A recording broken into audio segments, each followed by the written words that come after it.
Magandang umaga, Pilipinas. Narito ang magiging lagay at kaya ng panahon ngayong Biyernes at sa mga susunod na araw. Sa kasalukuyan, tatlong weather system ang patuloy na iiral at makakaapekto sa ating bansa. Ang Intertropical Convergence Zone o ITCZ kung saan ito ang patuloy na iiral at makakaapekto sa Southern Luzon, Visayas at Mindanao. Samantalang aasahan din natin patuloy ang pag-iral ng Northeast Monsoon o hangin-hamihan, partikular na apektado nito at makakaranas ng mga mahihinang pag-ulan ay ang Batanes. Ang shear line, naasahan din natin ang patuloy na pag-iral kung saan ito magdudulot ng mga kalat-kalat na pagulan na may pagkidlat at pagkulog, particular naman yan dito sa may Cagayan, Isabela at sa Aurora. Samantalang patuloy pa rin natin minomonitor ang low pressure area sa labas ng Philippine Area of Responsibility kung saan kaninang alas 3 ng umaga ito ay huling namataan sa layong 1,690 km silangan ng Timog Silangan ng Mindanao. Itong nasabing LPA, mababa pa naman ang tsansa na mag-develop yun ng isang bagyo within the next 24 hours. Ngunit aasahan natin sa mga susunod na araw, kikilos ito ng pakanluran, hilagang kanluran at papasok ng Philippine Area of Responsibility at may posibilidad din ito mag-intensify o mag-develop bilang isang bagyo at ito ngay makaka-apekto particular dito sa may silangang bahagi ng Visayas, maging silangang bahagi ng Mindanao at sa silangang bahagi ng Southern Luzon sa mga susunod na araw. Kaya patuloy natin i-monitor itong nasabing sama ng panahon sa labas ng ating Philippine Area of Responsibility. Para naman sa magiging lagay at kaya ng panahon ngayong araw, aasahan pa rin natin ulit nga ng ITCZ, ang Metro Manila, ganoon na rin ang Calabarzon at maging ang Mimaropa ay makakaranas ng maulap na kalangitan na may kalat-kalat na pagulan, pagkidlat at pagkulog. Samantalang dulot naman ng Northeast Monsoon o hanging amihan, aasahan nga natin ang mga mahihinang pagulan dito sa may Batanes at dulot naman ng shear line, aasahan natin ang mga kalat-kalat na pagulan, may pagkidlat at pagkulog, particular nga dito sa may Cagayan, sa may Aurora at maging sa Isabela. Sa ibang nalalabing bahagi naman ng Luzon, aasahan natin ang bahagyang maulap hanggang sa maulap na kalangitan, ngunit di natin inaalis ang mga posibilidad ng mga pulupulong pag-ulan na kuminsan may pagkitad at pagkulog lalo na ngayon sa dakong hapon gabi. Para naman sa magiging agwat ng temperatura, aasahan natin ngayong araw maglalaro sa 25 to 31 degrees Celsius dito sa may Philippine Rise, maging sa Kawayan, at dito naman sa Baguio, aasahan ng 18 to 24 degrees Celsius, at dito sa Clark, aasahan natin ng 24 to 32 degrees Celsius.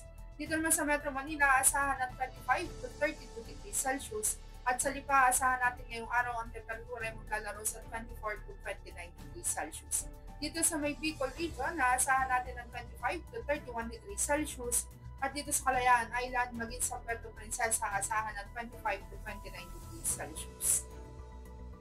Dito naman sa Kabisayaan, particular yan dito sa may kanlurang bahagi, maging sa Negros Island region, at dito naman sa may Mindanao, particular sa Zamboanga Peninsula, Bangsamoro Autonomous Region in Muslim Mindanao, maging sa Soc Sargent, Davao Region, at sa Lanao del Norte, aasahan natin ang maulap na kalangitan na may kalat-kalat na pagulan, pagkidlat at pagkulog, dulot pa rin yan ng ITCZ o Intertropical Convergence Zone. Sa ibang nalalamig bahagi ng Visayas at Mindanao, aasahan naman natin may gradual pagganda na ng panahon, bahagi ang maulap hanggang sa maulap na kalangitan, ngunit may mga posibilidad pa rin yan ng mga pulupulong pagulan na kuminsan ay may pagkidlat at pagkulog. Para naman sa magiging taya ng temperatura ngayong araw sa Tacloban, maging sa Mactan, aasahan natin maglalaro sa 25 to 32 degrees Celsius. Dito sa Iloilo, aasahan ng 25 to 30 degrees Celsius. At dito naman sa Mindanao, particular na yan sa may Cagayan de Oro, aasahan natin ng 24 to 30 degrees Celsius.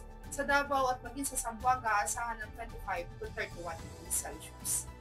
Para naman sa magiging lagay at taya ng panahon sa mga susunod na araw, aasahan pa rin natin ang bahagyang maulap hanggang sa maulap na kalangitan, ngunit may mga posibilidad pa rin yan ng mga pulupulong pag-ulan na kuminsan may pagkidlat at pagkulog, particular yan dito sa Metro Manila, ganoon na rin sa Cavite, at sa Angeles, at ganoon na rin dito naman sa Lipa. Bukas aasahan natin ng patuloy na maulap na kalangitan na may kalat-kalat na pagulan, pagkidlat at pagkulog, dulot pa rin yan ng ITCZ, at may gradual na pagganda naman ng panahon pagsapit ng linggo. Dito naman sa Puerto Princesa, aasahan natin ng linggo ang patuloy na maulap na kalangitan na may kalat-kalat na pagulan, pagkidlat at pagkulog, at may gradual na pagganda ng panahon pagsapit ng araw na Lunes. Ganun din ang aasahan natin dito sa may Kalayaan Island. At dito naman sa Lapu-Lapu, aasahan din natin hanggang bukas makakaranas ng maulap na kalangitan na may kalat-kalat na pagulan, pagkidlat at pagkulog, at may gradual na pagganda ng panahon pagsapit ng araw na Linggo. Dito naman sa Zamboanga, ganun din ang ating aasahan sa mga susunod na araw. Dito naman sa Davao, aasahan natin na may bahagyang maulap hanggang sa maulap na kalangitan, ngunit may mga posibilidad pa rin yan ng mga puno-punong pag-ulan na kung minsan ay may pagkidlat at pagtulog. Para naman sa ating astronomical information, ang araw ay sumikat kaninang 0551 at asahan natin lulubog dito sa Metro Manila sa ganap na 17:08. Para naman sa ating moon illumination, meron tayong 68% increase. At yan ang latest update natin sa weather. Para manatiling updated sa lagayatayan ng panahon, i-follow lamang ang Earth First Weather Center sa aming mga social media accounts. At sa ngalan ng aming commanding officer na si Colonel Alvin John Pugador, Philippine Air Force General Staff Corps, I'm Sergeant Jessa C. Cuenca, Weather Forecaster ng Air Force Weather Center. Muli magandang umaga, Pilipinas.